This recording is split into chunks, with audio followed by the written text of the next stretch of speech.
The morning sun spilled through the massive windows of my hillside studio in Willow Creek, casting a golden glow over my drafting table. It was October 15th, 2027, and I was deep into a new architectural project, savoring the quiet hum of creativity in my family's century-old retreat. This place, perched above a shimmering valley in Northern California, had been my great-grandfather's labor of love sanctuary built with his own hands. I'd turned it into my office, a space where I designed homes and community centers, surrounded by the same oak beams and valley views that had inspired him. That morning, I was sketching, coffee steaming beside me, when my world got turned upside down. The door didn't just open, it exploded inward. Margaret Voss, a woman I'd come to dread, stormed in like she owned the place, flanked by 2 county deputies and a building inspector clutching a clipboard like a weapon.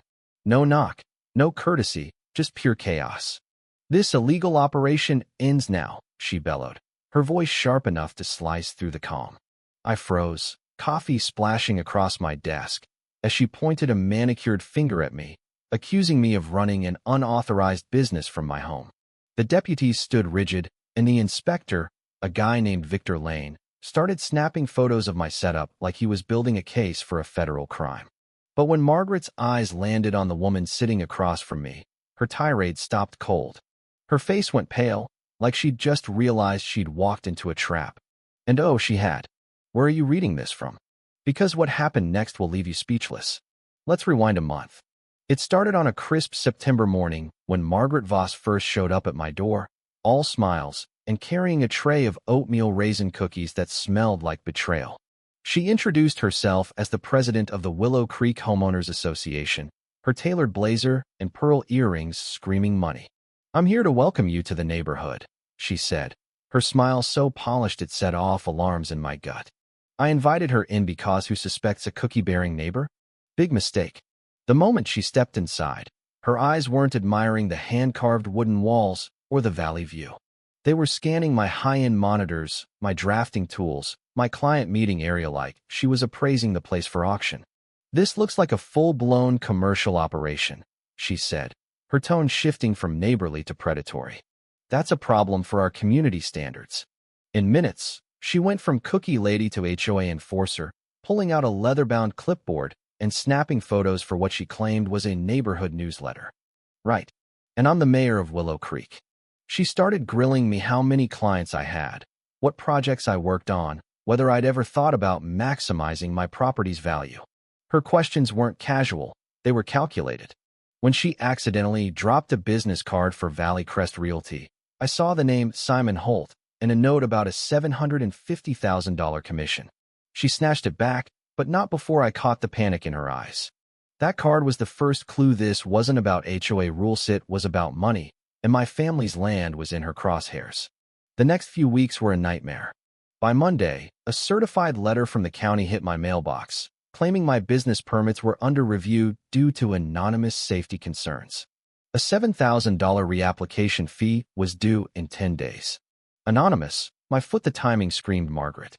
Then my insurance company called, canceling my policy over multiple safety violations they couldn't specify.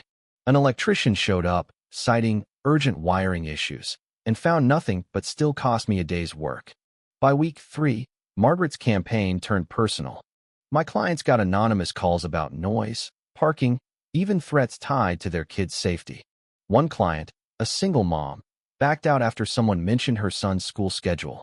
I lost 4 projects in a week, and my neighbors started avoiding me like I was a plague carrier. Margaret wasn't just harassing Mesh, was weaponizing the entire neighborhood. She went door to door with charts showing how my commercial activities were tanking property values. She held a community meeting, painting me as the villain threatening Willow Creek's charm. Neighbors I'd known for years stopped waving. The retired couple next door installed cameras pointed at my driveway. It was psychological warfare, and I was losing ground fast. But patterns started emerging. The county inspector? He'd worked for Valley Crest Realty. The insurance adjuster? She lived in one of their developments. The anonymous calls? Traced to a number linked to a shell company at Valley Crest's address. This wasn't a rogue HOA president, it was a real estate scam, and I was the latest target. Digging deeper, I hired a private investigator who uncovered a chilling truth.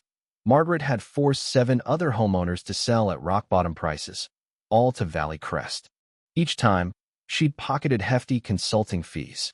Her late husband had been Valley Crest's attorney, leaving her a network of corrupt officials, inspectors, zoning boards, even local cops. She'd turned the HOA into a front for a criminal empire. But the real bombshell was in old county records. My property sat on a rare geothermal spring, a resource worth millions for energy development. Margaret didn't just want my land, she wanted the spring, the key to a massive Valley Crest energy project. By week 5, Margaret escalated.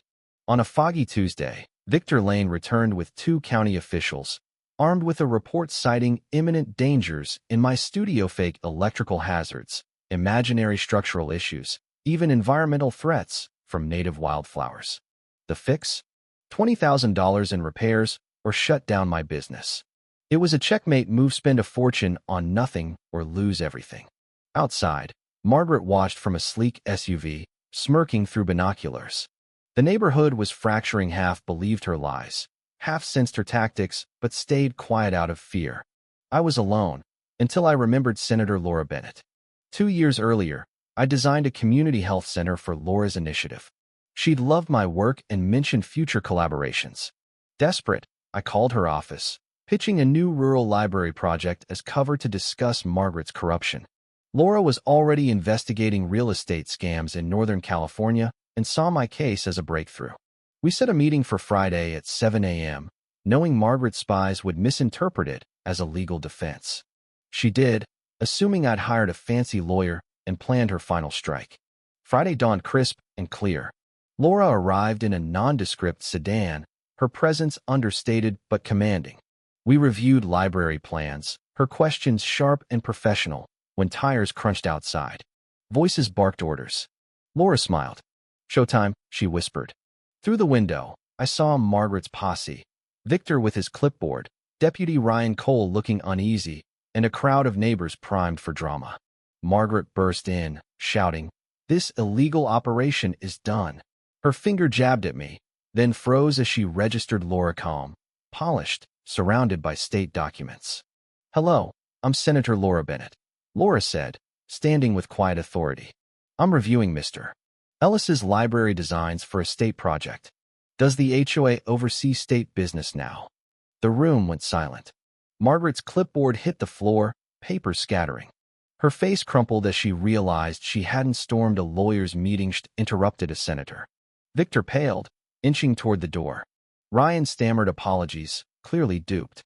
Neighbors outside whispered, sensing the tide turning. Laura pulled out a folder thick with evidence, bank records, emails, recordings of Margaret orchestrating fake violations. "We've tracked your network for 9 months, Laura said, her voice like steel. 7 families displaced, all for Valley Crest's profit. State agents swarmed in, cuffing Victor as he tried to flee. Ryan cooperated, spilling how Margaret had misled him. Neighbors began confessing. Mrs. Larson admitted signing petitions under pressure. Mr. Chin revealed threats against his business. Margaret's empire was collapsing, and her glare at me was pure venom, mixed with a flicker of awe. She'd underestimated me, and it cost her everything. The fallout was swift. Margaret faced 25 years for fraud, conspiracy, and racketeering. Valley Crest CEO, Simon Holt, and his team were indicted for bribery and fraud. Their energy project died, and my spring was protected under new state laws. My neighbors apologized, rebuilding trust through a reformed HOA. Ryan became a local hero, testifying against corrupt officials. I landed a $250,000 state contract to design anti-corruption measures, turning my ordeal into a career peak. 2 years later, I'm at my desk, Valley views unchanged, sipping coffee with Laura, now a friend. An email pings on neighborhood barbecue invite from the new HOA. I smile, accepting. Across the valley, Margaret's foreclosed estate sports a sold sign, while my studio thrives. Justice doesn't always come fast, but when it hits, it's a beautiful thing. What do you think? Did Margaret deserve her fate, or was she just a product of a corrupt system? Could I have fought back sooner, or was patience my real weapon?